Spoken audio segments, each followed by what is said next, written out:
Home minister Amit Shah साहब ने कल एक हाई लेवल की सिक्योरिटी मीटिंग दिल्ली में ली,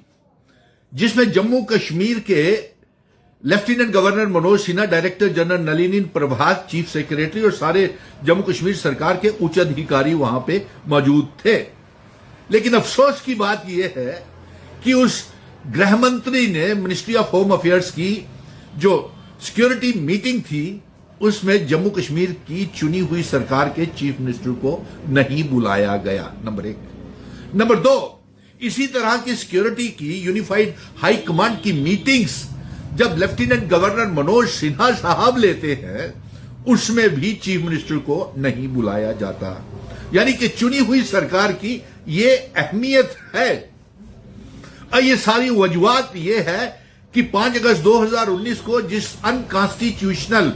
तरीके के साथ, गैर संविधानिक, गैर आईनी तरीके के साथ जिस तरीके से हमारी रियासत को मामूली सा यूनियन टेरिटरी बना दिया और महाराजा हरि सिंह जी की डोगरा रियासत का आर्टिकल 370 को एब्रोगेट तोड़ दिया गया, उसके बाद जम्मू कश्मीर में चुनी हुई सरकार की, चीफ मिनिस्टर की, कैबिनेट मिनिस्टर्स की और एमएलएस की कोई बुकत नहीं रही। जिसका उदाहरण मैंने आपको दे दिया कि होम मिनिस्टर साहब कल मीटिंग बुलाते हैं कैबिनेट का और चीफ मिनिस्टर वहां पे नहीं होते चुनी हुई सरकार के। एलजी साहब मीटिंग बुलाते हैं तो उसमें वो चीफ मिनिस्टर साहब को नहीं बुलाते। और यहां तक कि आर्टिकल 370 तोड़ने के बाद और रियासत को तोड़ने के बाद जम्मू कश्मीर सरकार के चीफ मिनिस्टर और कैबिनेट मिनिस्टर कैबिनेट मीटिंग में लिए हुए फैसलों का भी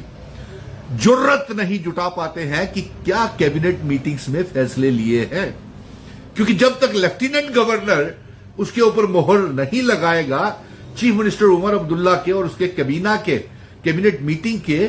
जो क्या फैसले हुए हैं वो लोगों को नहीं बता सकता है। ये सारी वजूहात की जड़ जो है, और ऐसा महसूस हो रहा है कि भारतीय जनता पार्टी जम्मू कश्मीर की सरकार को चला रही है, वो रियासत का दर्जा हमको वापस नहीं दे रही, वो स्पेशल स्टेटस हमको वापस नहीं देना चाहती, वो अलग जम्मू राज्य बनाने की मांग कर रही है। यहां तक कि उन्होंने जम्मू का माता वैष्णो देवी श्राइन बोर्ड का गवर्नमेंट मेडिकल कॉलेज भी भारतीय जनता पार्टी ने बंद करवा दिया। तो बताइए जम्मू कश्मीर की सरकार की क्या अहमियत है, बेचारे चीफ मिनिस्टर उमर अब्दुल्ला की क्या अहमियत है, वो तो तंग पड़ गया। और यहां तक कि कैबिनेट मिनिस्टर्स की या चीफ मिनिस्टर कोई उद्घाटन करता है तो वहां पे कोई डिविजनल कमिश्नर, डीसीज या चीफ सेक्रेटरी कोई नजर नहीं आता, कोई आईएएस आईएपीएस ऑफिसर वहां पे नजर नहीं आते। और सबसे बड़ी अफसोस की बात यह है कि ये जो सारे हालात बने हैं ये एब्रोगेशन ऑफ आर्टिकल 370 और रियासत के दर्जे की वापसी के लिए जो हम मांग कर रहे हैं और जो रियासत का दर्जा 5 अगस्त 2019 को तोड़ा है, उसकी वजूहात से हमारे जम्मू कश्मीर की सरकार की कोई बुक्कत नहीं रही है। और आज भारतीय जनता पार्टी अब अलग जम्मू रियासत की मांग कर रही है, ताकि जो हमारी ये मांग जो आज तूल पकड़ रही है, जम्मू कश्मीर का हर बच्चा नौजवान, 1,30,00,000 अवाम के घर घर से ये आवाज आ रही है, डोगरों के घर घर से ये आवाज आ रही है कि गवर्नमेंट मेडिकल कॉलेज तोड़कर, बंद करके और रियासत को तोड़ करके और आर्टिकल 370 को तोड़ करके भारतीय जनता पार्टी ने जम्मू कश्मीर और जम्मू को बर्बाद कर दिया है। और आज जब ये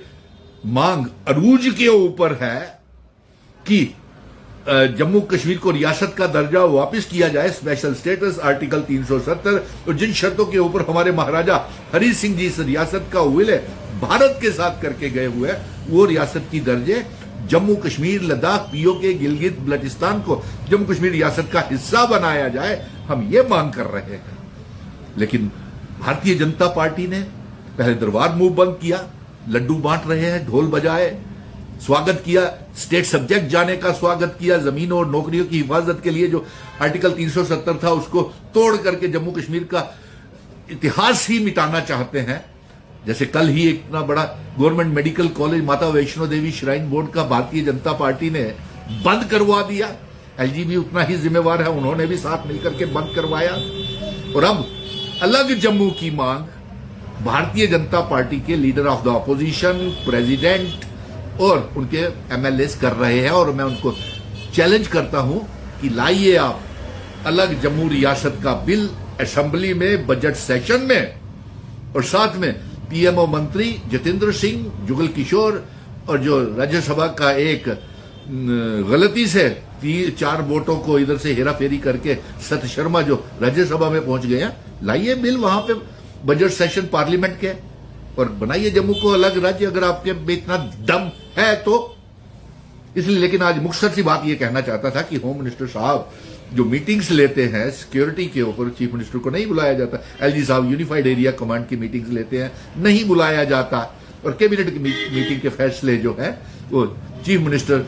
जरूरत नहीं कर सकते या कैबिनेट मिनिस्टर जरूरत नहीं कर सकते वो बताने का। ये सारा रियासत को तोड़ने के बाद, एब्रोगेशन ऑफ आर्टिकल 370 के बाद बड़ी मायूसी से चीफ मिनिस्टर तो गुजर रहा होगा, कैबिनेट मंत्री गुजर रहे होंगे, लेकिन अवाम की चुनी हुई सरकार क्या क्या इख्तियारात है, इसका ये सामने ही तस्वीर और आपको नजर आ रही है।